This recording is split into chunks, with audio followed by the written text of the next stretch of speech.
Hey, Eagle fans, I'm Thomas Mott. Welcome to Philadelphia Eagles Now. Today's video is brought to you guys by our friends at BetQL, chatsports.com/EaglesQL/ is discount code CHAT for 25% off any and all of their subscription offerings. More info in the link down below in the description box. All right, it's a Monday, and the Eagles have lost 3 in a row. Now, did we expect them to lose this game? Yes, but there's a lot to break down and a lot to uncover and unpack after the Chiefs' really, dominant performance, 40-42, but to 30 as well. The offense was really, really good yesterday. It was the defense that was absolutely terrible, and it's starting to kind of create a trend here going forward. Back-to-back 40-point games. Philadelphia has not done that in 55 years. It has not been back-to-back 40-point games allowed by an Eagle defense in a very, very long time, and Jonathan Gannon has a lot of explaining to do, and we're going to get into that here in just a couple of minutes. Again, we expected to lose this game, and so I said on Thursday, Friday, whatever it was last week, if they show competence, this can be taken as a moral victory.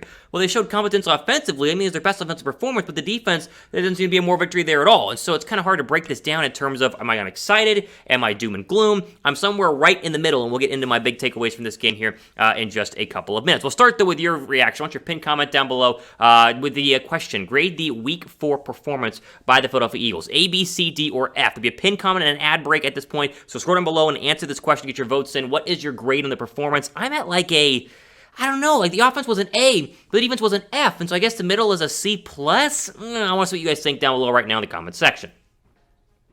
Let's jump into my first big takeaway, and this has to do with the defense. Listen, Jonathan Gannon's defense sucks. It's not good. It's absolutely terrible, and there are a lot of issues that go around it in terms of personnel, but really, I think his scheme is not working. One, they just sat back in the shell defense. We'll talk about that here in a little bit, and they just kind of dared Patrick Mahomes to shred them. There was no pressure, and there was really no plan in terms of exotic looks or unique defensive schemes to go ahead and throw him off of his game, and Mahomes said, thank you very much. I'm going to literally throw 5 touchdowns, 278 yards, and make literally one mistake. And other than that, never punt. They never punted in the entire game. Are you kidding me?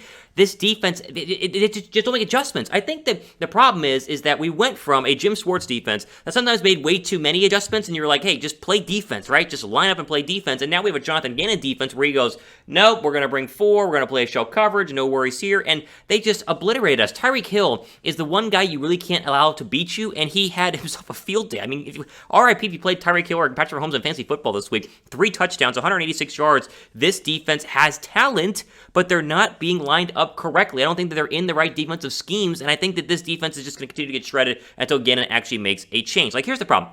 The shell defense doesn't work, and the shell defense is meant to not give up the big play. The problem is they gave up a ton of big plays yesterday, so obviously it's not working. I think the Eagles' big problem right now is that on third down and shorts, they had a lot of third down and shorts last week. They're still playing the shell coverage, and so I'm screaming at the TV, it's 3rd and 3, and we're playing 5-yard off coverage. And so it's just okay, 5-yard off coverage, snap, throw, catch, 4 yards, done, first down. You've got to mix things up a little bit, and the defensive game plan is just not working. I like the idea of Jonathan Gannon, and he was really good after 1 week, but the past couple of weeks have been really, really sad for Philadelphia. I'm not saying it's all his fault, because we're talking about some players that have had some bad games as well, but Gannon has got to be better, and I think this shell defense, you got to change things up a little bit, because when you play a good quarterback, and they're going to play some good ones coming up here, Tom Brady in a couple of weeks, they're just going to pick apart a shell zone defense that has very little unique exoticness to it. It's just rough to watch because you wasted a really good day offensively. Speaking of that, more on the offense here in just 1 second. First, though, as I mentioned, BetQL's best bet computer models, and as I say, BetQL is sponsored for today's video. Their best bet computer model scans 350,000 unique bets per year and gives you essentially their best bets of the week. Their 5-star bets, 4-star bets, 3-star bets, 2-star bets. I went with the BetQL software instead of myself, the BetQL website instead of myself this week, and had a much better betting week, minus the Lions, who really ruined my chance to be undefeated this week in betting. But I think I did a pretty darn good job in all of my bets, and you can get in on the I should say ability to win a lot more bets with our friends at BetQL. Chatsports.com/EaglesQL/ Get started now. Discount code ChatEagles at payment. Get 25% off any of their subscription offerings. Get the app, use the website, and get to beating out your sportsbook this year. Link is down below in the description box. Okay, let's just say, and we can be very negative today, but we also talk about the positives, and there was a massive positive in Jalen Hurts. Jalen Hurts played his best game as an Eagle. I mean, he was absolutely lights out fantastic yesterday, minus the one throw to Zach Ertz in that first trip to the red zone. Minus that, he was basically perfect. I cannot find any real flaws in really the offensive game plan, but also just overall Jalen Hurts' play. He was really, really good. 387 yards, 2 touchdowns. There was no panic in Jalen Hurts when they needed to score. There were a couple of plays in the red zone we'll talk about next year on his play calling in the red zone that continued to make it be a head scratcher, but his accuracy was basically good. Minus the Zach Ertz throw, they pushed the ball down the football field. He ran when he needed to. I mean, it was a really, really, really good day by Jalen Hurts, and that to me is a positive to take into going forward. Like, Hurts can be a great quarterback. If that's the Jalen Hurts we get week in and week out, he's going to be the starting quarterback in Philadelphia for a very long time because he's only going to go ahead and get better. The calmness that he has in the pocket, to me, is one of the most refreshing things in recent Eagle history, because pair that with what we had from Carson Wentz, who was an absolute nightmare in the pocket. I mean, panic city is what Carson Wentz used to do, and he would throw the football into triple coverage,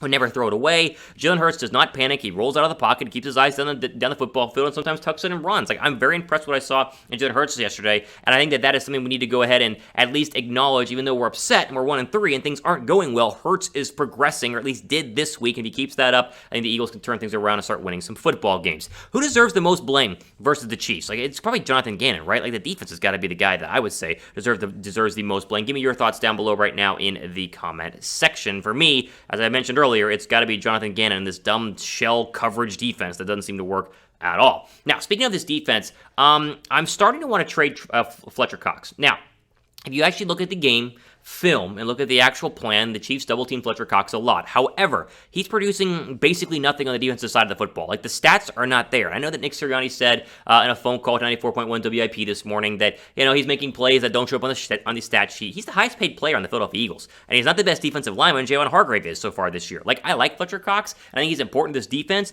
but if it gets down to week 8 around the trade deadline and the Eagles are not going to go to the postseason, I would definitely field phone calls and try and get rid of that contract because you're paying him just so much money. Like, I'm not saying it's his fault, because the entire defensive line has been pretty bad ever since Brandon Graham went down. Like, Ryan Kerrigan is completely useless. Josh Sweat, he has some nice pressures, but some dumb offsides where you just kind of go, what are you doing? Derek Barnett continues to be an absolute no-show, and he produces way more penalties than, you could ever possibly imagine. Like, it's not just Fletcher Cox, but Fletcher Cox makes way more money than he should for not producing anything on the stat line, right? So if we get to a point where the Eagles are eliminated or going to be eliminated by the time we get to the trade deadline, I would pick up the phone and look for a contender who needs a defensive tackle and be like, hey, how much for Fletcher? Second-round draft pick, boom, get him out of there, get a pick in return, and then go ahead and get rid of the contract. But it's still early, and he can still turn things around, so don't panic and say I just want to get rid of him immediately, because that is not what I'm saying.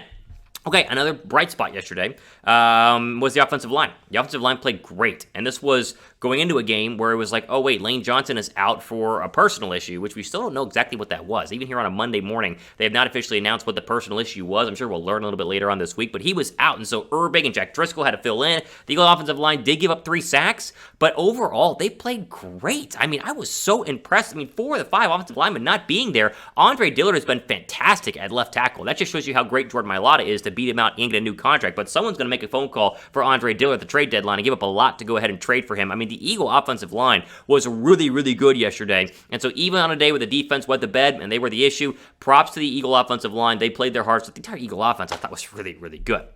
What's your confidence level right now going forward in this defense? Because you remember, the San Francisco game, they did only give up 17 points, but the past 2 weeks, 40-plus of the Cowboys and the Bucs. Your your concern level, I got to read properly, concern level with the defense on a scale from 1 to 10. Give me that down below right now in the comments section. Now, you guys want to jump in on the betting game? You already got the BetQL subscription, or if you don't, you want to get the BetQL subscription and create a BetMGM account. There's a great deal going on right now at chatsports.com/EaglesMGM/, where you create a BetMGM account, deposit $10 into the account, bet the $10, receive a free year of BetQL within 24 hours of your wager settling. That's what I used to bet on the majority of my bets in the National Football League. I should jump on it to chatsports.com/EaglesMGM/ and you get the free year of BetQL. That way you can pair them together and hopefully win a lot of money and beat out your sports book. Okay, final takeaway here. We'll get to number 5. I thought Nick Sirianni had a good day. For as much as we ripped Nick Sirianni against the Cowboys, he had a really good game plan offensively, and I thought the Eagles overall were in a position to win this game, minus the defense. Now, Sirianni's game plan was good. There are still some issues with it. I'm not sure why they're not giving really any carries to running backs, and we'll show you that stat here in just 1 second. I think that overall he's got to make them be more disciplined. I don't know how Nick Sirianni is the reason why they're so undisciplined. I think the players themselves You've got to stop, creating penalties, because that's a thing that's killing the Philadelphia Eagles. 3 touchdowns could turn back due to penalty. But overall, Sirianni had a really good day against a really good football team. And if he can beat Carolina on Sunday next week, I think we can start to kind of maybe turn the season around a little bit. I'm much harder on Gannon today than I am than Sirianni. However, The rushing continues to be an issue. The fact that Miles Sanders still had 7 carries, like I was expecting him to have 20 this week, and he only had 7, is still very much head-scratching. And Kenny Gainwell gets the ball in a lot more important situations. The touchdown run yesterday, I think that poor Miles Sanders is probably wondering what the heck is going on. I mean, they have got to give him the football a little bit more, and I guess that's just going to be something we do every single day here on the Philadelphia Eagles now, because whatever reason, they just want to throw the ball, which worked yesterday, but in games that you need to run the football, they better start figuring out how to do it, because I don't know why Nick Sirianni won't call those plays. In terms of penalties, it's getting ridiculous. I mean, we just said earlier, 3 penalties that caused 3 touchdowns to come back. They're the most penalized team in the NFL by far. They're on record to be the most penalized team ever in NFL history. Like, I don't know how you fix that, because it's not like Nick Sirianni is not telling them to create penalties. I'm sure he is saying, hey guys, stop getting penalties, but at the same time, the guy's going to be more disciplined, and because of the defense is just giving up way too many penalties. Quickly, we'll look ahead here the next 5 games. I do think there are some winnable games here. I think that the Panthers is a very winnable game. Their defense got waxed by the Cowboys on Sunday. I'm just going to talk about it in a second because that's disappointing, but I think Carolina's a winnable game. The Bucs is going to be tough. That's probably going to be a loss, so at best you're going to be sitting there at 2-4, but Raiders, Lions are both winnable football games, get back to 500, and then the Chargers are the Chargers. We'll see what happens if the team is playing better by then, but the schedule is tough, and we got to deal with this for the next couple of weeks until it evens out. It gets easier towards the latter part of the season. The worst problem yesterday, besides the actual Eagles, is that the rest of the NFC East did win. Dallas was very good. They're excellent. Let's just admit it. They whomped the Carolina Panthers. Washington got lucky and squeaked out a win. Those darn Falcons couldn't take down the Washington football team. The Giants in overtime winning against the Saints. So Philadelphia, bottom of the division, sitting there tied with the Giants. Only can go up from here. That's all we can say. I mean, what else do you want me to say, right? It's just a tough Sunday because I don't tough Monday. I don't break it down. Like, the defense was so bad. Offense was really good. The penalties are killing us. Jalen Hurts played well. Oh, man. All right. Well, ultimately, we're today on our Philadelphia Eagles Now Monday video here following another loss. Make sure you guys are subscribed. Plenty more videos coming up in the next couple of days and weeks. Hopefully, we get ready for a Carolina team that we can beat. And it all starts with the defense figuring things out because they look terrible over the past couple of weeks. Again, for Philadelphia Eagles Now, I'm Thomas Mott. Ultimately, for today. Signing off. Guys, enjoy the rest of your day.